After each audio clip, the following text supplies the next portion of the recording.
Hey, good afternoon. Thank you all for coming today. I'm really glad to see so many of you today here. So welcome to the Delta's Young Astronomer Lecture. My name is Angela. I am here on behalf of the Delta Electronics Foundation. Before we proceed with the lecture, I'd like to briefly introduce this award. So the lectureship was initiated and founded by Mr. Bruce Chang here. He is the founder and honorary chairman of the Delta Group. The objective of the award is to foster interactions with the local astronomer community and stimulate young talent through public lectures. This award recognizes young scholars who have made outstanding contributions in the field of astronomy and astrophysics. Dr. Kanekar is definitely one of the most deserving candidates. Now, I'd like to give you a very brief summary of Dr. Kanekar's bio. He has a really impressive list of accomplishments, but due to time constraints, I will try to limit that. Professor Nissim Kanekar obtained his bachelor's from Mumbai University in 1993. He has a MSc from Pune University in 1995 and got his PhD from Pune University in the year of 2000. His doctoral research was carried out at the National Center for Radio Astrophysics. After he finished his NOVA fellowship at the Kaptein Institute in the Netherlands from Groningen, and another fellowship at the Maximum Institute, he now works at the National Radio Astronomy Observatory in the States. He joined the National Center for Radio Astrophysics in September 2009. He is now the associate professor there. Before we invite Dr. Kanekar on stage, I'd like to first ask our honorary chairman, Mr. Bruce Chang, to come up here and give us brief remarks. Can we give a warm welcome to Mr. Bruce Chang, please?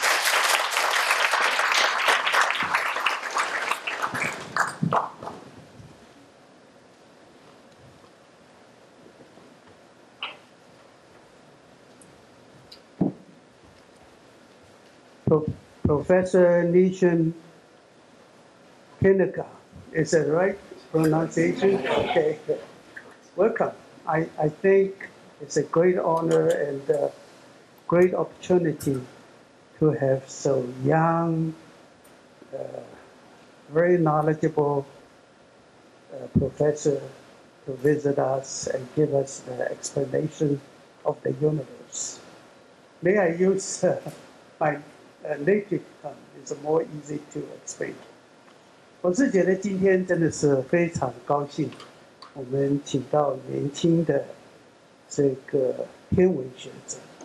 我想，我看到他是1973年生，那我在30多岁的时候，这个台达是1971年，所以他是台达以后才生的，可见。不要看他满脸胡子啊，他是真正的很年轻。那我是觉得这个一辈子，我常常在想说，假如我们活在这个宇宙当中，或者活在至少对地球，我们有太多太多的东西都不知道，觉得然后就离开人世的话，实在是太遗憾了。所以心中充满了好奇，想说要了解。可是我们在觉得我们的感官，我们不管是五官的所看的东西，都有 limitation， 都不见得可以看到整个 spectrum。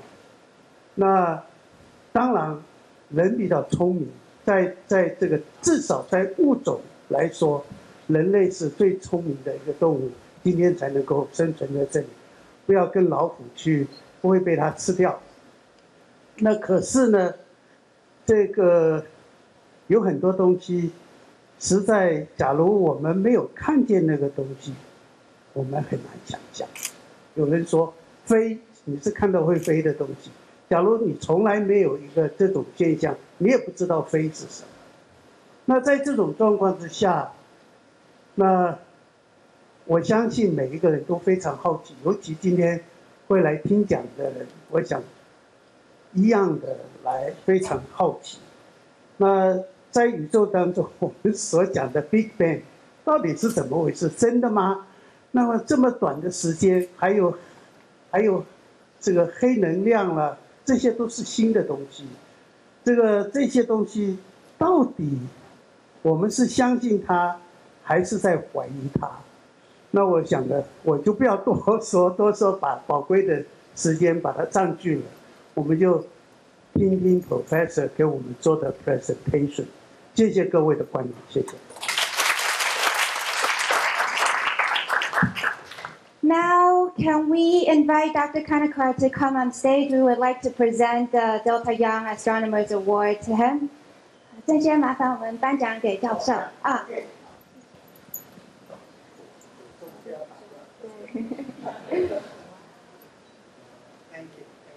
给我们掌声鼓励。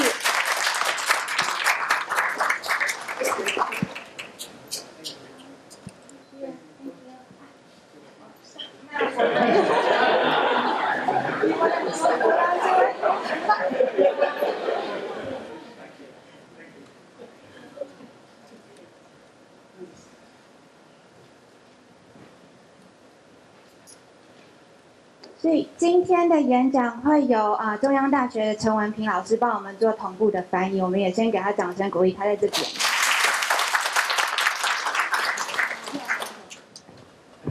Pleasure to be here. Oh, sorry. Do I need a mic? Can you hear me? Yes. I need a mic. It's a pleasure to be here. It's my first time in Taiwan, and I want to come here for a long time because I have friends and collaborators in Taipei, but just never made it. So it's a great opportunity to be here, and I had a great time at NCU, chatting science people over there. So at some level, I think this is, it's wonderful to have the foundation to encourage collaboration between international astronomers. So thank you very much. I should say one thing before I start, and that's important. I say it before every one of my talks. I talk too fast. And I've been stopped literally on 4 continents and told to slow down. So please slow me down. In case I speak too fast, it's my fault, it's not your fault. Please stop me. So I'm going to be telling you about modern cosmology, about our understanding of modern cosmology, which is roughly work that's been done over the last about 90 years or so, since about 1929. And this is a picture of a telescope that my institute built about 15 years ago and that we operate, and which I'm of course very fond of. It's called the Giant Beta Wave Radio Telescope. It's a bunch of radio antennas in the middle of, in west central India, near Pune. And it's a wonderful telescope. There are similar telescopes around the world. And the last 20 years have been a really active time in astronomy. Mostly because there have been telescopes like this one, huge telescopes that have been built, because of which we've been tracking the evolution of the universe much better than we've ever been able to. So it's really technology driven. So this is the outline of the talk. I'm going to give you maybe a little bit about, maybe I should move to that side. I'll give you a heads up on the big question in cosmology. What are the kind of questions that we try to answer, at least the basic ones? I'll tell you about the expanding universe. Why we believe that the universe is expanding today, and for the last 80 or 90 years or so we believe this. And then I'll explain what the Big Bang cosmology is. I'll give you a brief history of the universe, starting just after the Big Bang and going on until today. And I'll give you the 2 pillars, the 2 biggest reasons we believe that the Big Bang actually happened, what is called Big Bang nucleosynthesis and the cosmic microwave background. And there's a huge amount of other evidence also for the Big Bang, but these 2 are the 2 fundamental pillars. They're the 2 clean predictions of the Big Bang cosmology, and amazingly, we actually see evidence for it. I'll tell you then how galaxies form in the universe, because we would like to know how we got here, and we wouldn't have gotten here if there were no galaxies. And finally, I'd like to summarize, or to end, with something which I think has completely changed the field in the last, it's changed physics in the last 20 years or so, and that's dark energy.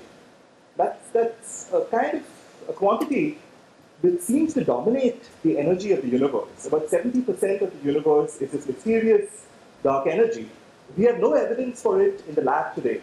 We have no evidence for it at all in the lab or on the planet. But we have evidence for it from cosmological or astronomical experiments. And this seems to dominate the energy density of the world today. So it's probably the most exciting physics result, certainly in the last 30 years or so. Yeah, of course. 我不翻译了啊，我就是解释一下。刚才放了一张是他工作的那个地点的那个电波的阵列的望远镜。我们很高兴这次 Delta 的得主是推荐到了印度的科学家。通常我们常常都眼睛看着西方，其实在印度也有很多很优秀的科学家，做理论当然是做得很好。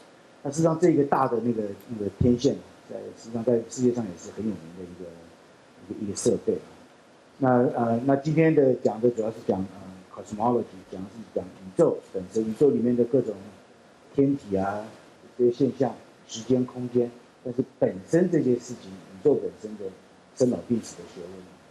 那在几十年以前，我大概刚刚教这个天文学20多年前的时候，宇宙论还是有一点点哲学啊，还有一点点这种宗教的意义啊，常常回答一些问题，我们看的问题都不知道该怎么想。但是在过去的10年左右有很大的改变，它变成一门实证的科学，它可以观测。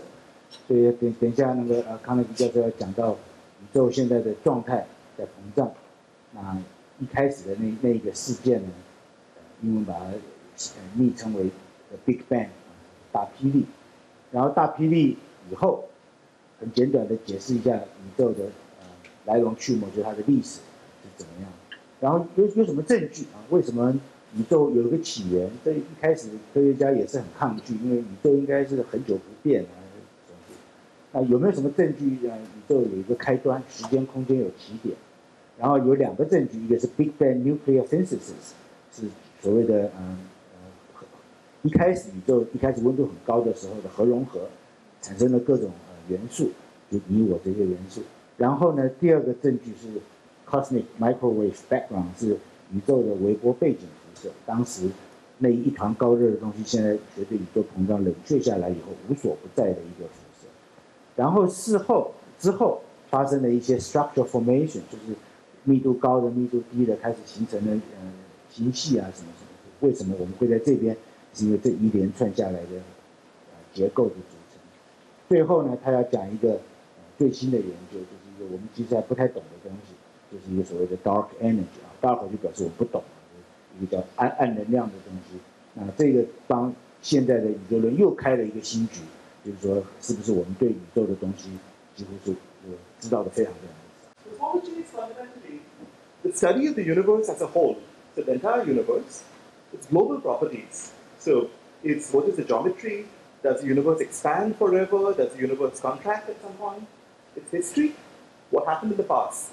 Was there a Big Bang?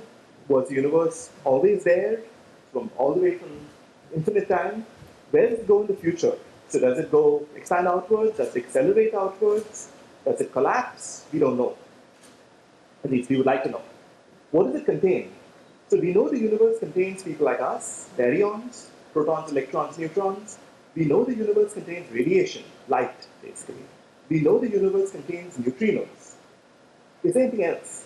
And the answer probably is yes. There probably is a dark energy. There's probably something called dark matter. But we would like to know what the contents of the universe are. And of course, we'd like to know what the structures of the universe. What are the biggest structures that form in the universe? And how do they evolve with time? When do the first galaxies form? And how do these evolve with time? And what happens later in time? And the big assumption that you make in cosmology, and which is, I should emphasize, an important assumption, the physical laws, the laws of physics are the same at all times. So whatever laws exist today, they exist at, even if there were a Big Bang, they exist over there as well. That's a fundamental assumption. And we have a lot of evidence for this. So these are the big questions I'm going to try to address in this talk. The first one, of course, is the past and the future of the universe. Where did we come from? Where are we going? And of course, I'll try to argue that we came from something called the Big Bang. The second thing is the constituents of the universe. What does the universe contain? And I'll try to argue that we have evidence today that the universe contains dark matter and dark energy, in addition to baryons and radiation. And finally, I'll show you in a simulation how we believe galaxies form today, over the last 10 billion years or so. And so that's those are the three big questions I'll try to address in the talk. So, but before we go ahead, the most fundamental thing about the universe is that the universe expands. If there's one thing you should take away from this talk, one thing, it's that the universe is expanding. And that we have very clear evidence for since 1929. So how do we know this? So this is an example, this thing over here is an example of the spectrum from a star. By the spectrum, I mean the energy emitted by the star going from the blue wavelengths through green, through yellow, through red. So these are long wavelengths, and these are short wavelengths. And what you also see over here, there are these thin, very narrow lines over here, which are black. And those narrow lines are called spectral lines. And they come because there's gas in the star, which is absorbing the light at exactly this wavelength. Right? Each of these is one spectral line. Now, suppose the star were moving away from you. What will happen is that, just in the same way that when you hear a train, when you hear a train's whistle, if the train is going away from you, you hear that the frequency of the whistle becomes lower pitched. On the other hand, if the train is coming towards you, the frequency of the whistle goes to a higher pitch. In the same way exactly, suppose this star were moving away from you. This entire pattern, all of these lines over here, will be shifted to longer wavelengths.